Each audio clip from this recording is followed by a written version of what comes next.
better lie, don't spy, don't try, don't take for a ride, you bet. Right, crack, smack, jack, what you see is what you get. I've been spit at, hit at, quit at, shit at, certain how to fit at, what I'm trying to get at. Fool me once, shame on me. Fool me twice, put the blame on me. I don't care anymore. I don't care anymore.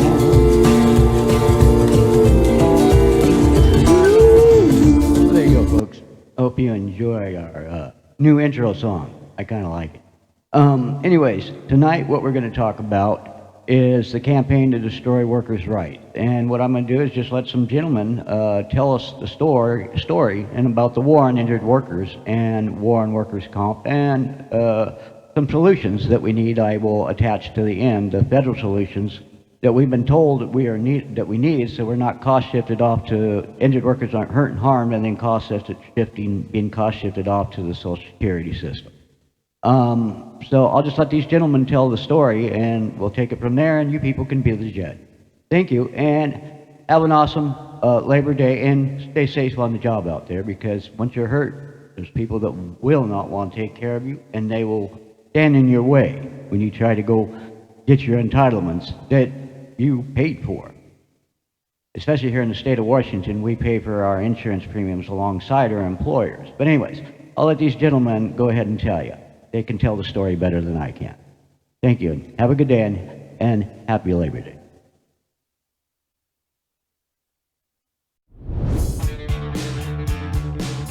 Nearly every company in America with more than a handful of employees has a poster hanging somewhere in the building extolling the virtues of their workers' compensation policy. But these policies aren't necessarily the result of companies trying to do right by their employees. They are mandated by law in most instances. And just like every law out there, corporations are using their money and influence to weaken these worker protections. Joining me now to explain what's happening is Michael Berg. Michael, ProPublica just came out with this great new series on workers' compensation laws, where it's come from, where it's going, and the sad state of what has happened to it. As an attorney, I know you're very familiar with workers' compensation claims, with the way the law works, but just kind of, take us through this story a little bit and tell us what's going on. Well, it is a very sad story for the workers of America. We have a very large workers' comp department in our law firm, and what happened in the 1920s was everybody recognized that there was a mutual benefit of having a workers' compensation law put into effect that would protect the companies from civil lawsuits, but would allow the workers who are injured on the job to get fair compensation and be paid lost wages if, in fact, they were hurt on the job. And it worked for many, many, many years. But what's happened over the last 5 to 10 years is the corporations, while they still want immunity from being sued, which is a whole nother topic we can get into, because some of the gross negligence that occurs in the workplace is so outrageous that they shouldn't have the immunity. But not only do they want to keep the immunity, but now they want the worker not to get the benefits they're entitled to, whether that be a permanent partial disability in which they are permanently disabled, or whether it be a wage loss. And it's been going state by state, and it's been unbelievably horrible. We're going back to the days in which the workers are so oppressed that their wages are low, that their working conditions are horrible, and now when they get hurt, they're not going to get fair compensation. And, this is another one of those laws or initiatives, I guess you'd call it, that's kind of been put in place by ALEC. We have state chambers of commerce involved in weakening these protections for American workers. And it really is quite simple. The current arrangement, I guess, as they call it, the gentleman's agreement, is that if I get hurt on the job, I break my arm, I'm not going to sue you. In return, you're just going to, make sure that I keep my benefits, that I'm taken care of. Once everything's healed up, everything goes back to normal. And now they want to take that away. If you get hurt on the job, sorry, that's your fault. It's your responsibility. Don't expect us to continue paying you or give you any benefits. And when you heal up, maybe you'll still have a job. Maybe we've replaced you. I mean, is that kind of what we're seeing at this point? It is, but it's even worse than that, Farron, because many times people get hurt on the job. For example, we see cases in which safety gears or safety locks are disabled by the employer. And so people end up getting their hand cut off, or they end up getting their arm cut in a punch press, or they're in a truck that the tires are bald and the trucking company is not taking care of the maintenance of it. And then the poor worker or the driver who gets hurt, then they can't sue their employer for the gross negligence or reckless conduct for removing safety locks. Or safety barriers, or bald tires, or not keeping the brakes aligned properly, or make sure that they're working. And so what the worker had been getting is, I'm going to get your medical bills paid. If you're disabled, we're going to pay for part of that so you get a part of your salary. And you're right, the Chamber of Commerce. And here's where we're headed. I think it's important. And I want to tell the workers of America that you do need to unite. Because right now we need the labor unions to get more aggressive. We need the labor unions. We're going through what happened in the 1900s to the 1920s, in which we need to fight for the workers of the world, because the workers in this country right now, based on ALEC and the corporations and the chamber, basically they're being left on their own and without any benefits. And they're doing that to increase the profits, the outrageous profits that these companies are making. We see cases all the time of people who are injured, on oil and gas rigs here, and people whose lives are. We have a case where this gentleman was crushed because of the gross negligence.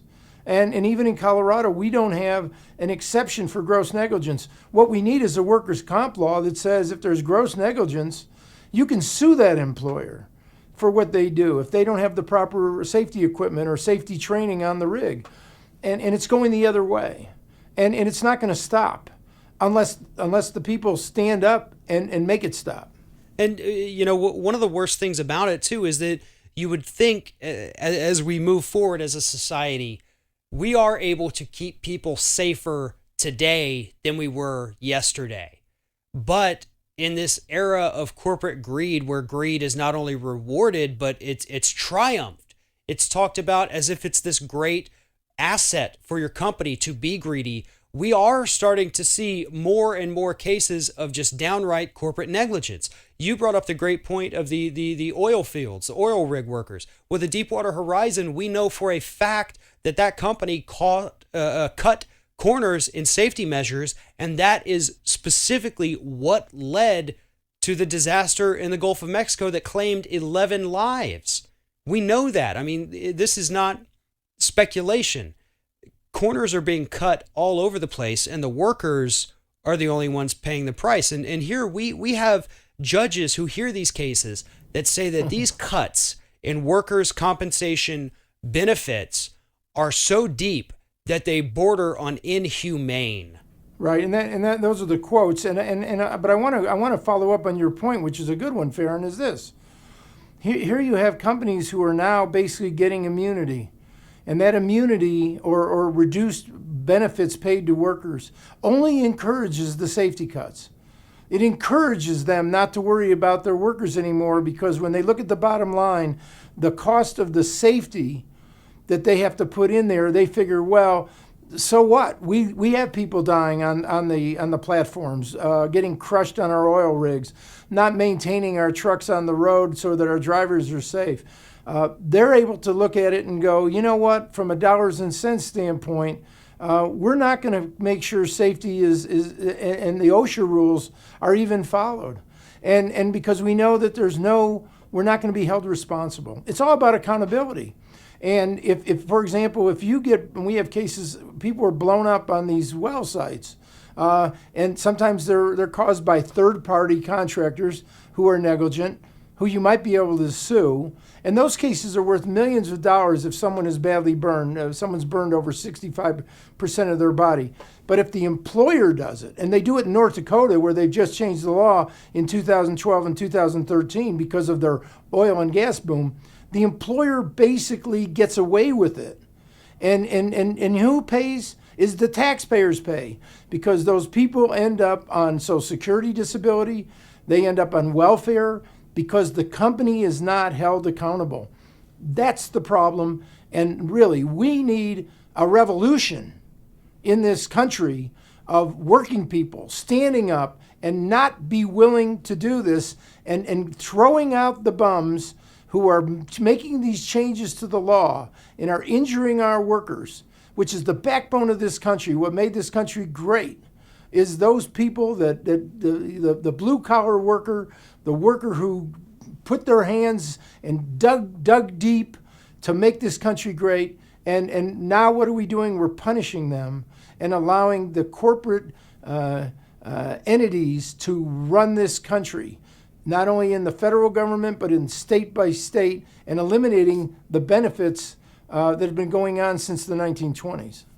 And, you know, because of this corporate negligence, the attitude that corporate America has, what you do both here on Free Speech and, more importantly, every day with your law firm is so important for us. And Michael, thank you for fighting the good fight and for telling us this story today. Thank you, Farron. And, okay. Nah, Darren's on the phone. Darren, what, buddy? We got an important guest. What do you need, buddy?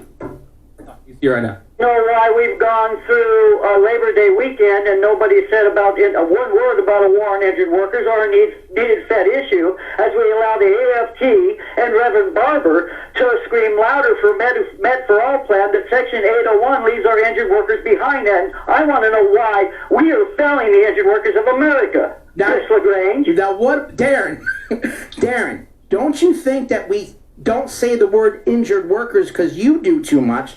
That what they mean is funding OSHA, which Biden has talked about, as has anybody running for federal government, as well as what, Brian?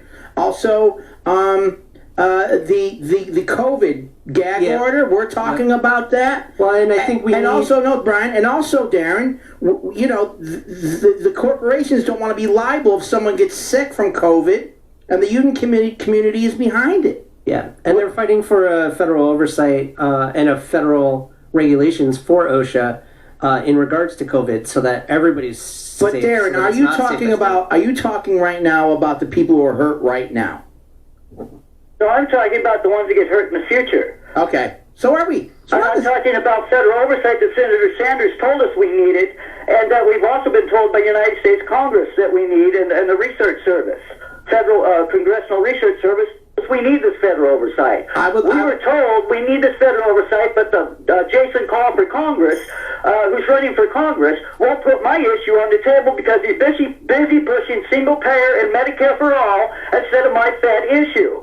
All right, listen, write it up and we'll blog it and we'll target him. I've written it to you already several times and you keep failing to push my issue. People, I have lawyers behind me saying, Darren, you're correct.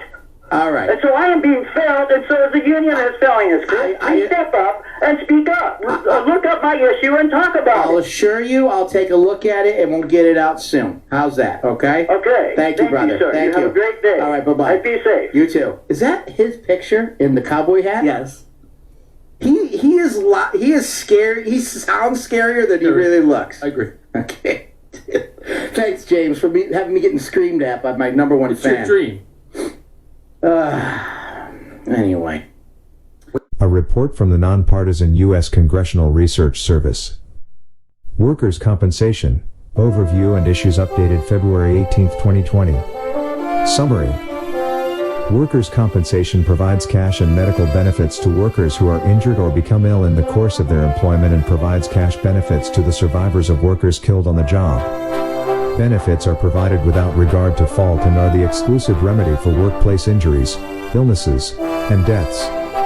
Nearly all workers in the United States are covered by workers' compensation, with the exception of federal employees and some small groups of private sector employees covered by federal law.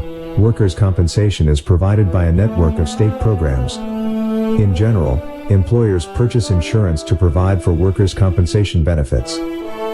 Workers' compensation has been called a grand bargain between employers and workers that developed at the beginning of the 20th century in response to dissatisfaction with the tort system as a method of compensating workers for occupational injuries, illnesses, and deaths. Under this grand bargain, workers receive guaranteed, no-fault benefits for injuries, illnesses, and deaths, but forfeit their rights to sue their employers. Employers receive protection from lawsuits but must provide benefits regardless of fault. Recently, concerns have been raised over what some allege are cuts to state workers' compensation benefits or policy changes that make it harder for workers to receive benefits. These cuts and policy changes may be shifting some of the costs associated with workplace injuries, illnesses, and deaths away from the employer and to the employee or social programs, such as Social Security Disability Insurance, SSDI, and Medicare.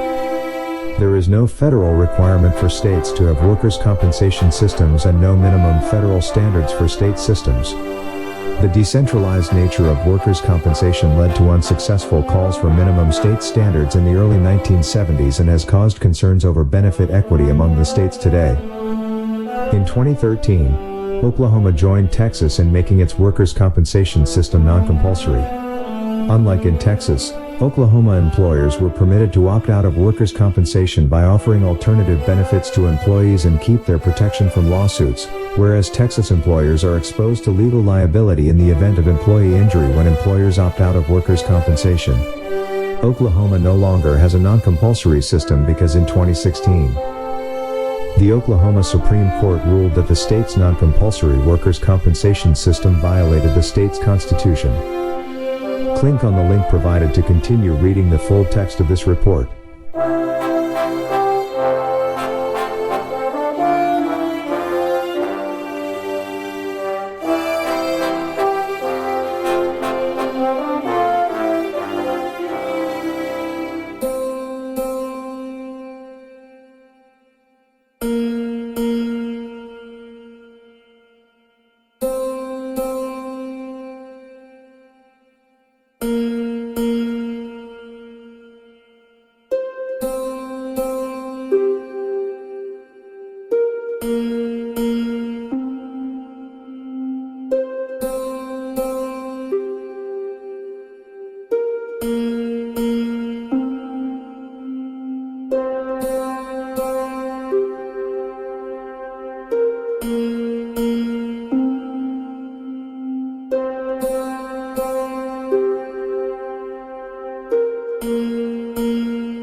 ABE.P.:H.A. American Public and Health Association for Science, for Action, for Health. Workers' Compensation, Occupational Health and Safety. Abstract date November 7, 2017. State-based workers' compensation programs, one of the oldest types of social insurance programs in the United States, provide critical medical and income support to workers injured or made sick on the job. More than 129 million U.S. workers are covered by workers' compensation. Every state regulates its own program, and there are no federal minimum standards that guide these programs as there are for other state-based insurance programs. Changes in state workers' compensation programs over the past 20 years have made it increasingly difficult for injured workers to receive the full benefits to which they are entitled.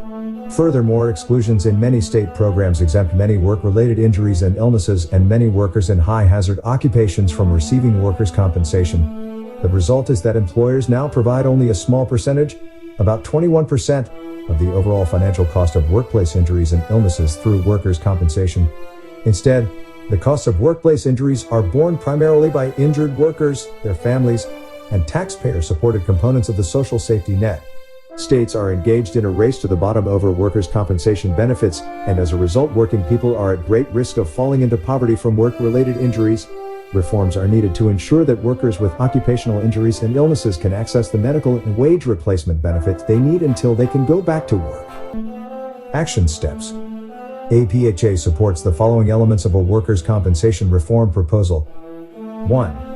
Congress should appoint a new national commission to study the inadequacies of state-run workers' compensation programs and update recommendations regarding coverage, benefit adequacy, and compensability of injuries and illnesses, as well as how workers' compensation programs can increase incentives to increase workplace safety efforts that prevent injuries and illnesses. 2. The U.S. Department of Labor's Office of Workers' Compensation Programs should reinstate its publication, suspended in 2004, of periodic evaluations of states' compliance with the essential recommendations of the National Commission on State Workers' Compensation Laws. 3. State government agencies should follow the lead of states such as Massachusetts and Maine that have enacted regulations on medical care payments for work-related injuries pending resolution of workers' compensation claims to ensure availability of immediate medical care. 4. State government agencies must ensure universal coverage in their workers' compensation laws and make sure that special categories of workers, such as migratory and seasonal agricultural workers, home health care workers, domestic workers, part-time workers, contractors, immigrant workers, and employees of small companies, are removed from exclusionary language. 5. State government agencies should ensure that employees who work for temporary and staffing agencies can receive benefits through requirements that contracting firms be held responsible for the failure of these agencies to carry workers' compensation policies. 6. State government agencies should increase their efforts to prosecute employers for failure to provide workers' compensation. 7. State governments should ensure that assessments of disability under workers' compensation occur through an evidence-based system that considers physical and mental impairments in the context of an individual worker's education and abilities and the available job market. Use of the American Medical Association's guidelines on evaluating permanent impairment does not meet this standard. 8. State governments must strengthen anti-retaliation protections for workers and make it illegal for any worker to be retaliated against for filing a workers' compensation claim. 9. State governments should ensure that workers can select their own healthcare practitioner for medical treatment under workers' compensation. 10. State governments should ensure that workers' compensation systems do not require or approve employer-mandated post-injury drug testing unless there is a proven nexus between the incident and impairment. However, all work-related injuries must be compensated regardless. 11. State governments should repeal any language that apportions blame for injuries to workers unless there is an equal decrease in the scope of exclusivity that results in expansion of tort remedies.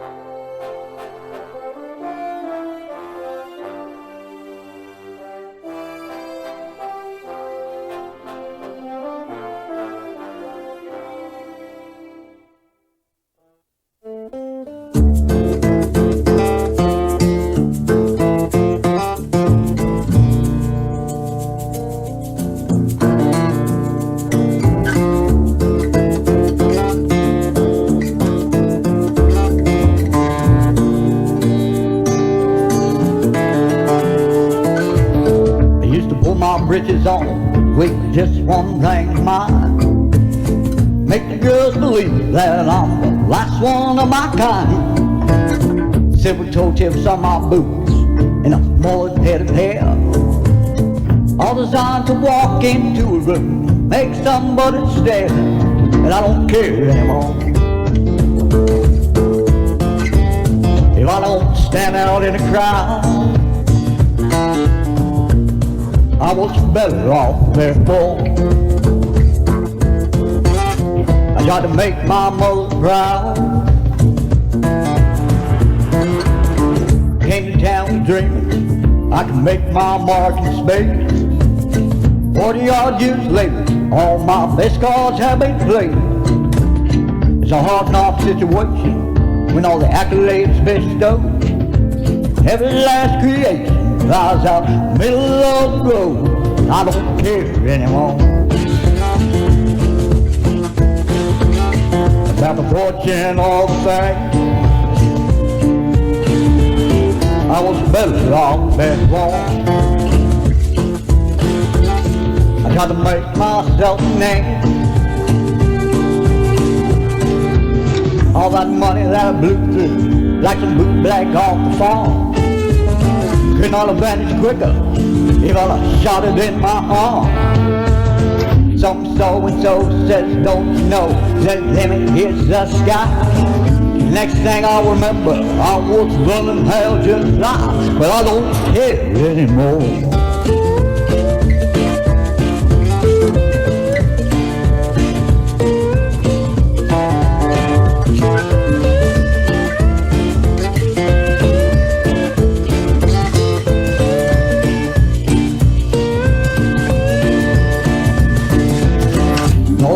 doggy dogs and papers that I saved from day one. And up next to nothing after all is said and done. A real friend tried to tell me, man, all respect it's true. Time to put away these things it's long since overdue. And if indeed I do get lonesome in my mansion on the hill, that his neighbor's wife are covered for the beauty and her skill. The way she puts herself together, thinking like a bomb could show, makes each mailbox conversation one more heartache to endure. But I don't care anymore. Who does what and why? I was better off left wrong when I was just another guy.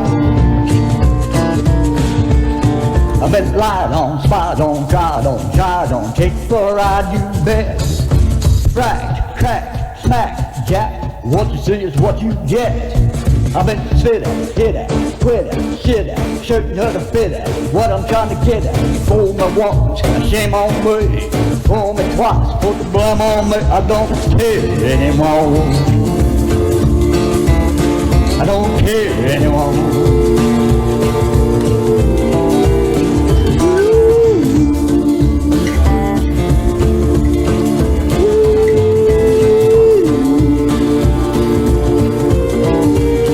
I don't care anymore.